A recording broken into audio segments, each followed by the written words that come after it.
Excellent. So I'm actually not part of Yahoo anymore. As of this morning, our Verizon acquisition is complete, and I now lead the SMB channel for Oath. So super excited to go and start this. Startups are near and dear. It's always so fun to go and hear about new challenges and new technologies that are coming out. Even though I work for Yahoo, it's always fun to go and see new technologies that we can kind of go and play with. So we're going to start off right now with Jiake Liu from ProspectWise.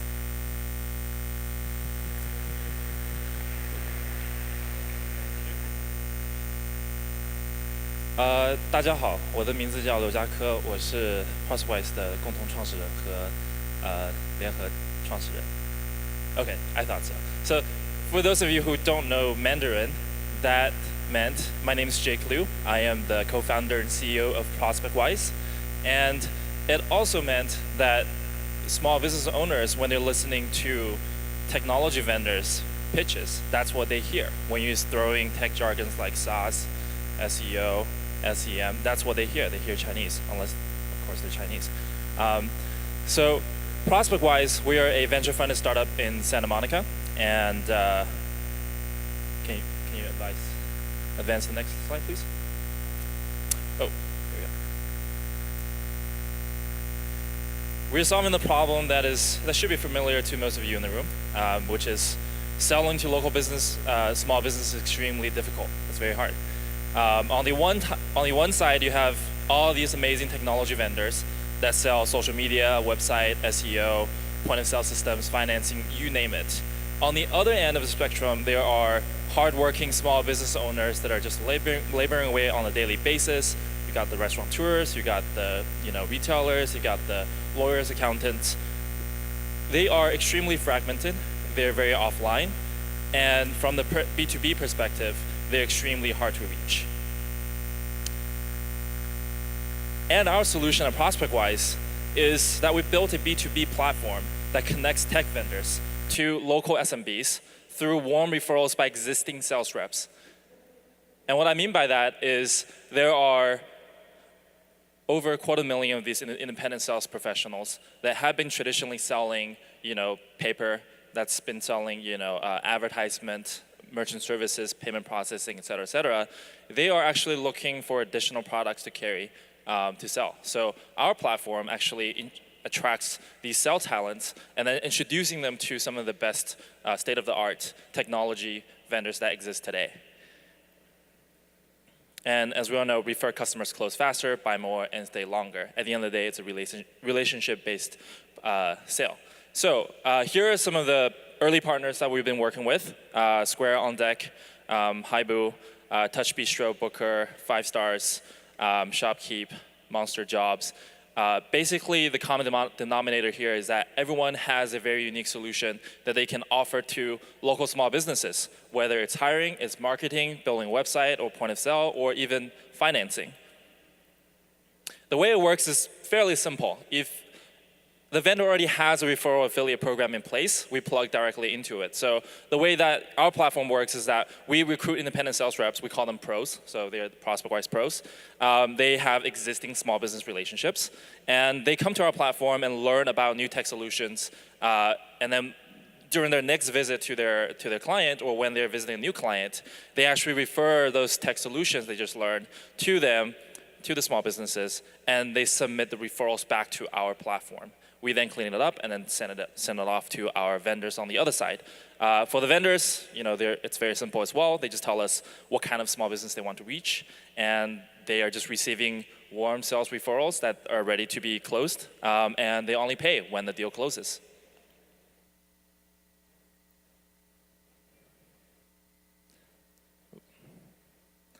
So here's an example of the dashboard that we have for managing the pros. Right here, a pro called Adam, he just referred Jacob's Pickles, one of the shops in New York City, to 5 Stars, and 5 Stars gets this lead in real time. We can actually communicate with this pro on our dashboard as well. Soon we're going to open the dashboard up to the vendor's sales team as well, so they can communicate with the field team in real time. So it's almost like you have extended field sales team that you can scale anywhere in the US. And the business model is very simple as well. We take 10% of the first year of revenue of whatever the product is, and then the pro actually gets paid 25% of that, which is kind of in line with some of the average payout for some of the referral and affiliate programs a lot of vendors have in place already. Why now? 40% of the entire US workforce, about 60 million of them, will be independent workers by 2020. That means more and more people are going to not represent one product under one employer, but they want to represent different products as far as salespeople goes. And everybody knows that outside sales force is very expensive to build. It's not very scalable, so we're bridging that gap nicely. And then lastly, IT spending in the small business space is increasing at a very, very fast pace.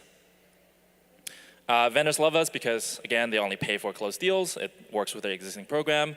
It's easy to scale the outside sales presence, as I mentioned, and to reach some of these fragmented and small markets that it doesn't make sense for you to build a sales team at all. And then, we are also opening up our platform to a few selected vendors where they have a field sales team, and then they can actually access our dashboard to open up new opportunities and additional revenue. Pros love ProspectWise because they make meaningful income. It's tapping diversified income sources on very, very flexible schedule. They actually a lot of them want to develop new sales skills in technology world, so they become the modern sales professional. And lastly, they can use our platform to generate new leads and knock on new doors. And at the end of the day, we're serving small businesses because we're believing in bringing the best products and best of breed services and solution providers to them to help them save more time and save more money. We raise money from Cost Cut Ventures. Zorik Gordon, the founder of Reach Local, is one of our angel investors, including Nick Green from Thrive Market and Jason Nazar. And our team used to work at Riot Games, Trinet, Facebook, and AOL. We're a team dedicated to solving the small business merchant acquisition problem for everybody. And that's it. Thank you.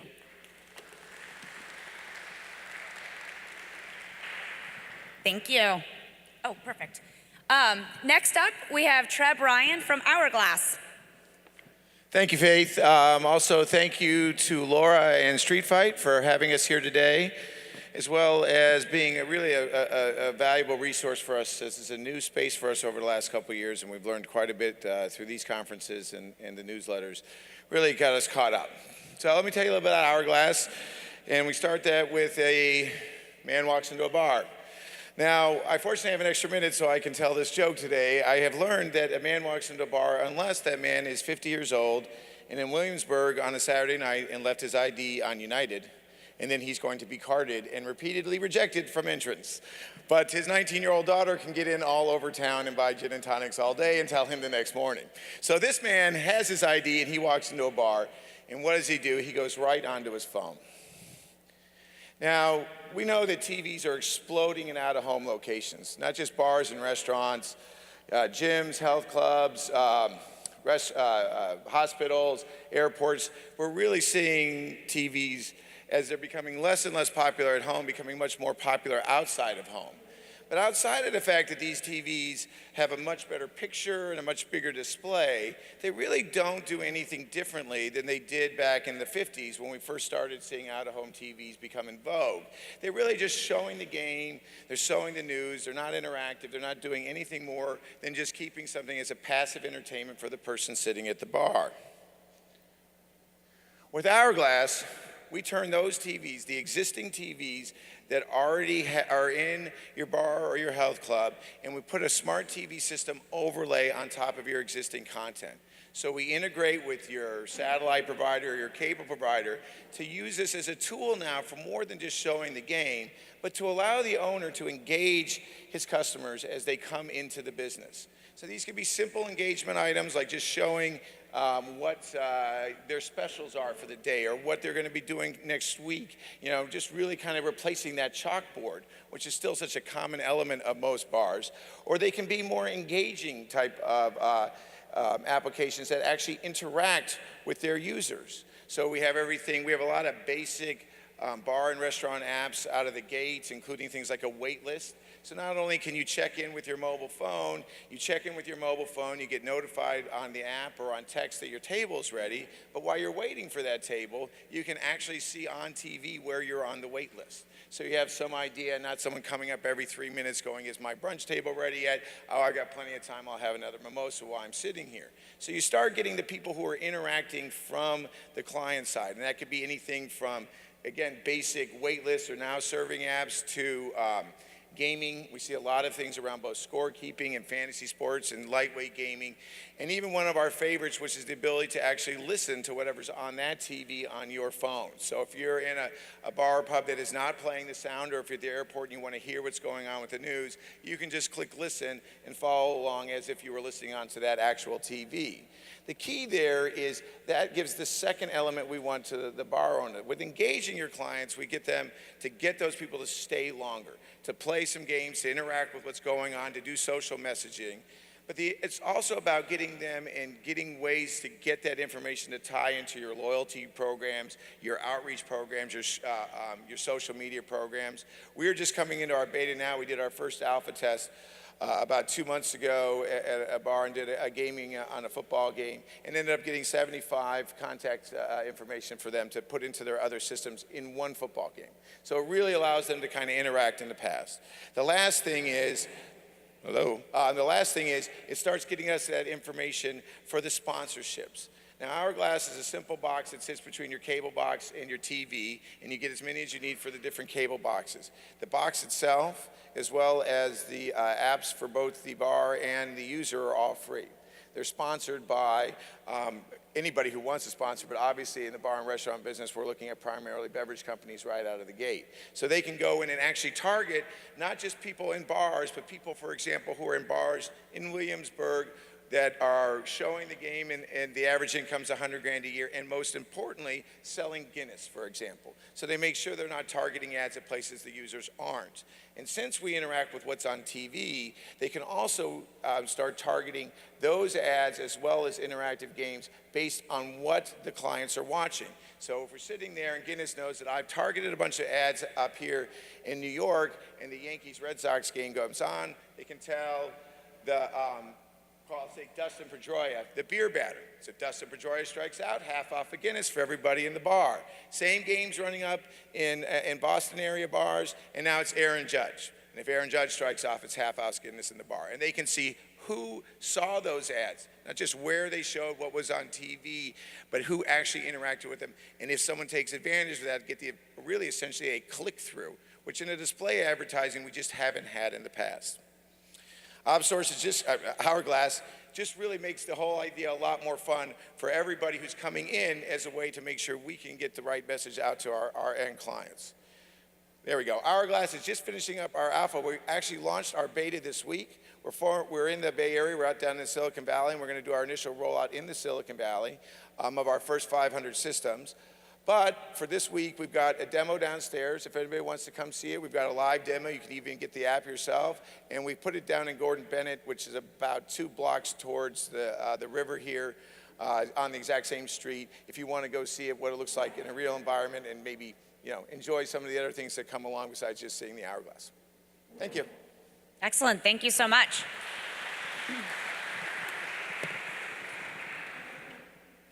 And our next startup is Josh Anton from X Mode. Sorry. I almost called out drunk mode because I only saw the Twitter handle. Thank you so much for, actually, do I need the microphone? Can you guys hear me in the back? Yeah, you need to use the mic. Okay. Yeah. Well, thank you so much for having us. So, let's start off with a story. So a year ago around this time, probably was one of the hardest moments of my life. Right after probably being kicked out of my house as a senior in high school. We ran out of money. You guys probably can understand that. We had a third-party location technology that was draining 1/3 of our battery life a day. We weren't getting paid, and essentially, we couldn't afford to cover a majority of our burn. I can say in that time of 2016, we weren't crushing it.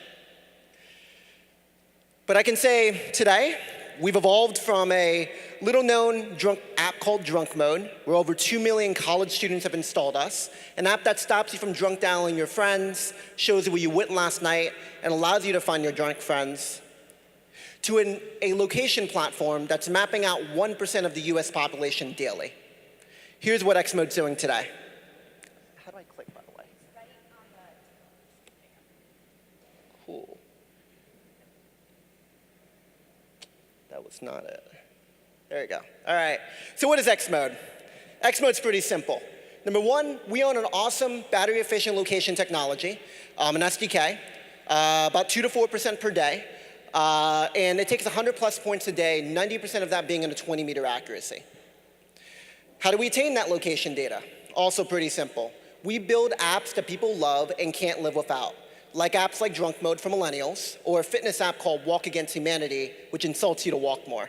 250,000 people have installed it this year alone. At the same time, we basically said, why stop here? Why stop with just mapping out the location of drunk college students across the country? Let's try to map out the world, 1 in 5 Americans. So we essentially basically said, let's take that SDK and deploy that across 100 other applications. And in about 5 months, we basically have gone from 2 apps to over almost 100 apps that have installed our SDK. And our growth speaks for itself. We've gone from mapping out about 100,000 monthly active users in Q1 to over 7 million.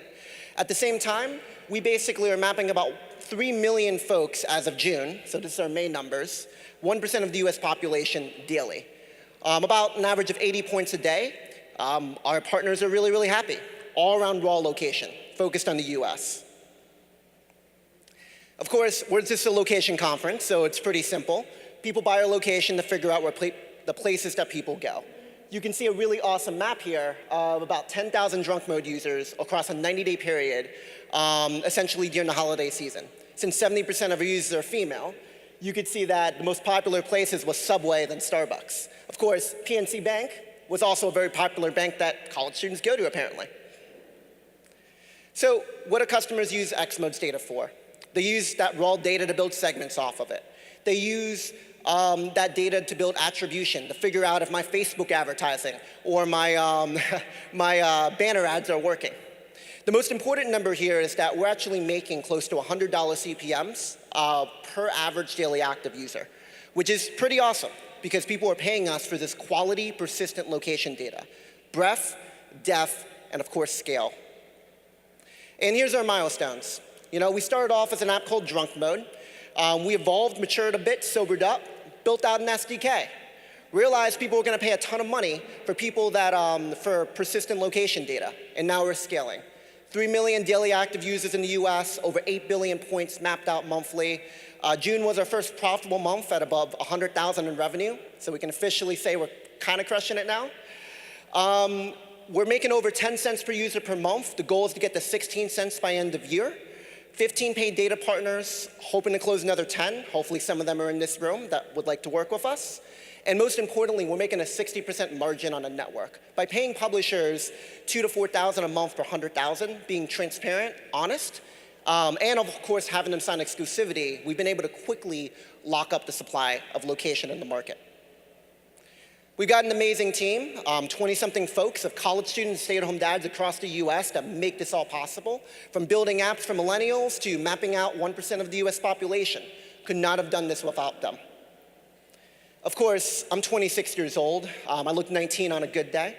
Could not have done this with some of the most amazing people behind me, our advisors and investors who have built and sold successful ad tech firms, built and sold big tech firms, as well as built big consumer startups. So I challenge you to think differently. And yes, I'm kind of ripping off Apple, but Apple rips off everything anyways. Think differently about location. At X Mode, we believe, why do we have to go upstream in the market and sell all to the big box retailers? There's a lot of people who are doing that already. Why can't we think about location a little bit differently? Where essentially location from where it is about 6 to 7 years old. At X Mode, we want to own our little box, a $15 to $20 million business around raw location. And providing that we're not acquired before that, use that as a stepping stone to almost get out of ad tech, to be able to build small to medium business attribution solutions for the grind level business in a college town, to being able to map out and save someone's life by their device ID if someone goes missing in college town, being able to find them within 6 hours instead of 3 days. And finally, a new form of media via hyperlocal push notifications based on where you go.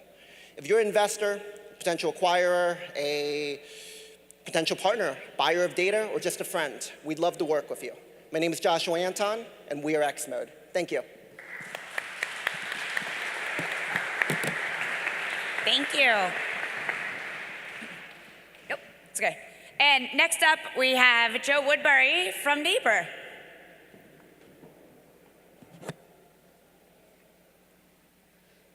Thank you. I'm Joseph Woodbury, the CEO of Neiybor. And Neiybor is the Airbnb of storage. So what we're doing is we're solving the nation's storage problem by connecting renters in need of storage with homeowners that have extra space in their house. But people always ask us, how big is this storage problem? How many people are using storage? And it's a little hard to visualize. So we tried to create a way that people here at Street Fight could visualize it. First, we thought, maybe we can have people raise their hands if they've used storage before, but that doesn't really show the whole picture. So this next slide, we know it's something that you'll all be able to relate to. First, the numbers. There's 58,240 facilities in the United States. Now, it's important to clarify that that's facilities, not the units inside, but the actual building itself, right?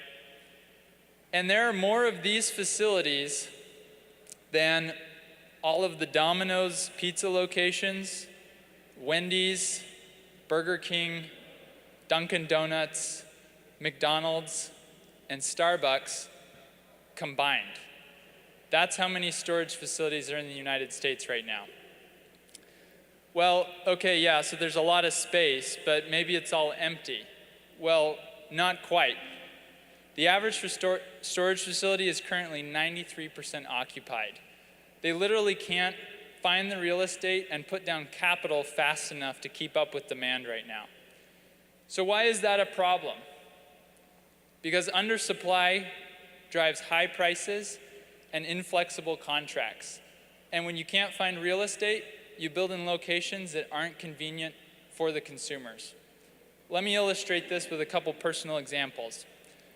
I took the liberty this morning of searching for the closest storage facility to the Street Fight Summit. It's just down the street, as you can see here. And check out these prices. $570 a month for a room, a tiny room. Just as a point of reference, a 5x10 is a smaller space than this couch.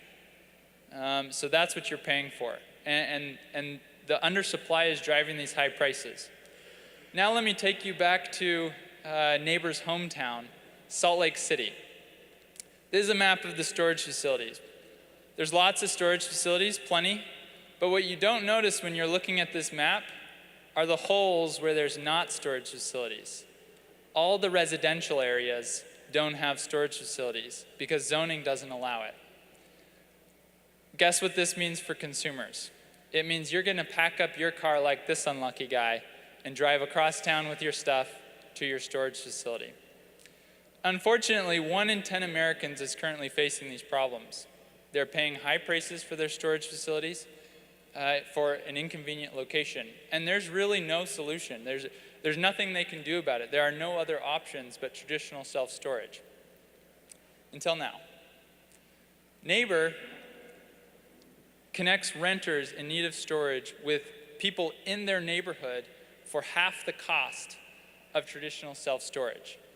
Neighbor's platform is sleek and easy to use on any device. And best of all, Neiybor allows you to create a profile where we can verify your identity, we can provide insurance, and you can see listings close to where you're at on a map. So you can store your bicycle in Mrs. Jones' house down the street. Now, just to recap, what Neiybor is doing is making valuable income for hosts that they can use to pay down mortgages and go on vacations, and it's saving renters valuable money and time that they can spend on other things. But more importantly than that, Neiybor is breaking down the walls around us and helping us use the space that we already have built. And when you break down walls, neighbor connects, well, neighbors. It creates a sense of community. It brings the world together. And it doesn't get any more local than that. And so we just want to, in conclusion, end by saying to all of you, won't you be our neighbor? Excellent, thank you. And last up is Jess Taylor from Aerpass. Okay. Hello, everybody. I'm Jess Taylor, founder and COO of Aerpass. Essentially, what we set out to do is make identity a simple thing. Okay, so it's an answer to the proliferation of mobile wallets that are out there, the proliferation of usernames and passwords. How many of us have more than 100 of those? You know, show of hands. How many people have 100 or more passwords? Right? So this is essentially what this is an all-in-one, sort of a Swiss Army knife for your identity. So we started out in digital commerce. So this thing is launching next month with Military Deals, a website that has 5 million different users who are all members of the military or their family members. And this eliminates the need for a username or password by simply allowing a user to hold up their phone, scan a QR code off the screen, sign in. It also makes for quicker checkout, so you don't have to do any data entry. So no more typing in credit card information into strange websites that you may or may not trust. And you get a one-click checkout. And it's also very, very safe because you don't have to exchange any user PII. So again, the data entry that I was mentioning to you before, all that friction, the typing, believe me, typing is friction. That's eliminated, and it's also locked down very safely so that the website does not get any of your critical personally identifying information, and nothing is intercepted in transit. That effectively reduces the cost of processing for online merchants, and we're getting really good initial traction because we can actually deliver lower cost per transaction than all of the other providers out there. So that's online. Now, if you're going to make a wallet that's useful everywhere, especially a mobile wallet, then it has to be useful in the real world. So interestingly enough, we found a lot of traction in the gaming space, where they want you to spend more time at your gaming machine or sitting at the table. So instead of having to get up and go to the cashier and buy some more chips or add money to your player's card or print out another voucher, you can simply scan the code off of the machine, identifying the machine at which you're playing. You can move money from your bank account or your debit or credit card into your player's card and continue playing. Well, what this leads us to is the very best use of Aerpass, which is loyalty driven. So what we can do is we can turn transactions into an opportunity for you to retarget your customers and turn them into loyal users, people who keep coming back over and over and over again. And that has great application in the restaurant and food and beverage space and in hospitalities. So how many of us eat here? I assume we all eat, right? Okay. So how many times have you been sitting at the table and you're in a hurry? You need to get your check, but you have to wait for the server to bring the check to you. Then you put your card down. The server takes the check away, and a few minutes later, maybe 5-10 minutes pass by. You're checking your watch. You're in a hurry to get out of here. Where's my check? It finally shows up, and you sign it, and you hop up, and you run out of the place. Or how many times have we paid, somebody picks up the bill and then everybody else has to Venmo us the money, or we have to split the check. We can do all that with one code printed out by Aerpass from back-end integration. So a restaurant doesn't even have to sign up for a new payment system. We're already integrated into the back end of their existing restaurant terminals, at least everybody who has an Aloha or a Micros terminal, which is about half of all the restaurants out there. So it is a very inexpensive way for the restaurant to add a level of service that also removes the friction of the checkout. And what does that do?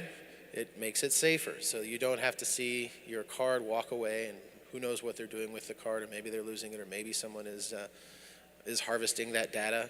And don't think it doesn't happen. It's happened plenty of times. But then what you can do is, without giving up the card, you can have the transaction happen right there and there at the table. You can even split the check amongst the other people who are also Aerpass users. So then once you've paid and you got up and you left, the restaurant has an opportunity to retarget you, because now we're turning a transaction system, a payment system, into a loyalty system. So now you can hook in loyalty programs like 5-Star and offer people who have come to restaurants, patrons, the ability to now become regulars. So this is just the first few applications of Aerpass, but this is the very first step to an identity that's made simpler. Thank you very much. Excellent, thank you. So why don't we bring up all of our presenters back up onto the stage so we can do a little Q&A.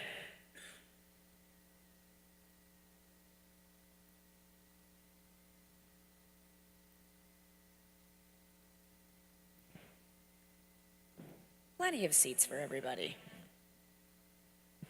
Excellent. So let me start out here in the audience. Does anybody have any questions to start off with? None? All right, I'll start. Someone just yell one out if you have one. Okay, so as startups, I'll do it to all of you. We all learn valuable lessons pretty early on.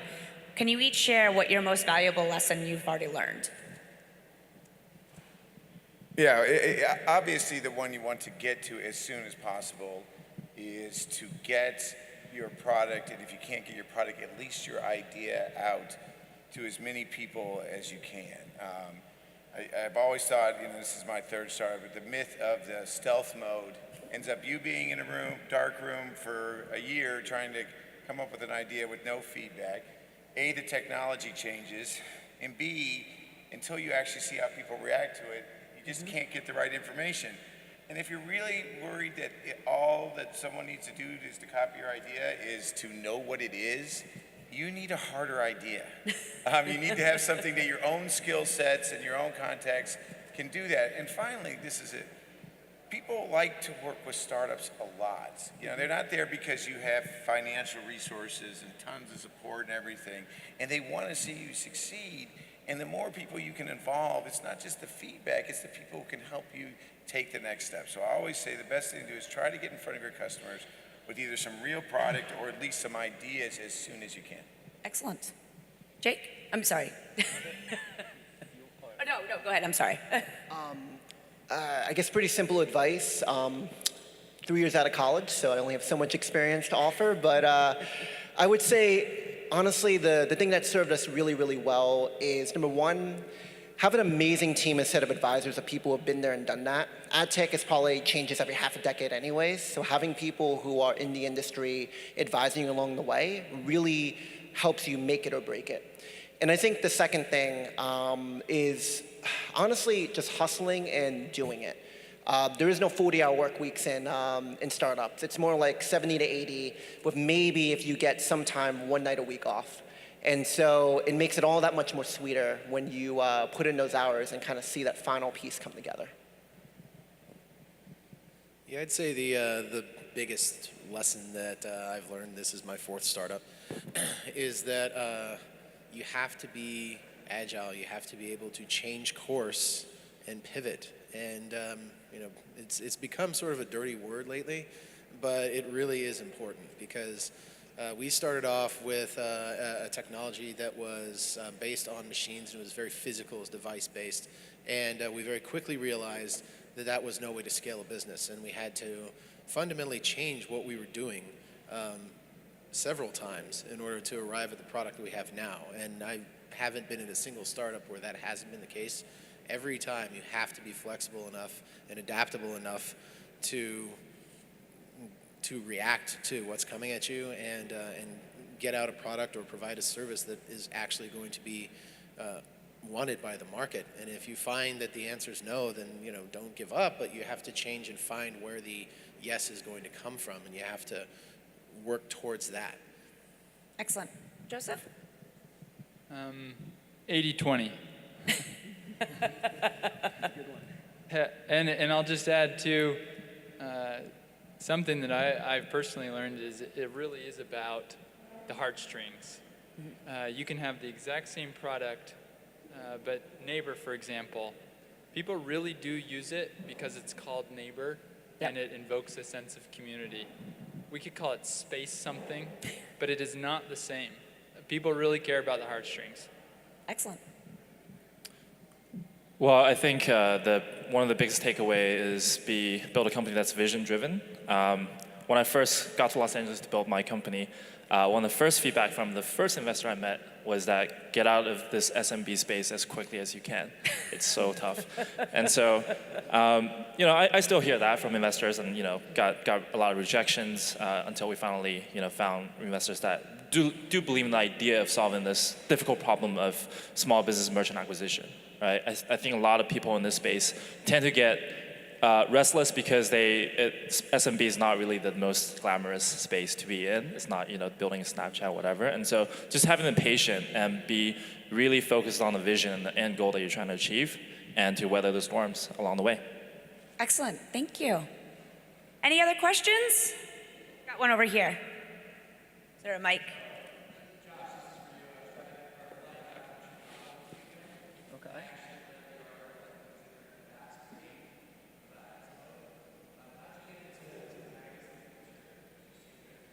To which one? There. Did you even know? No, I did not. I'll give you. I'll throw my CMO under the bus a bit. So, our secret to press. Almost every bit of our press has been for free. We pitched reporters, about 40 reporters a day. Friend at the McDonald's, work on LinkedIn, and our 2 winning subject lines were not porn and sober email. So. Excellent. Any other questions? All right. Well, thank you, gentlemen. Greatly appreciate it. Thank you.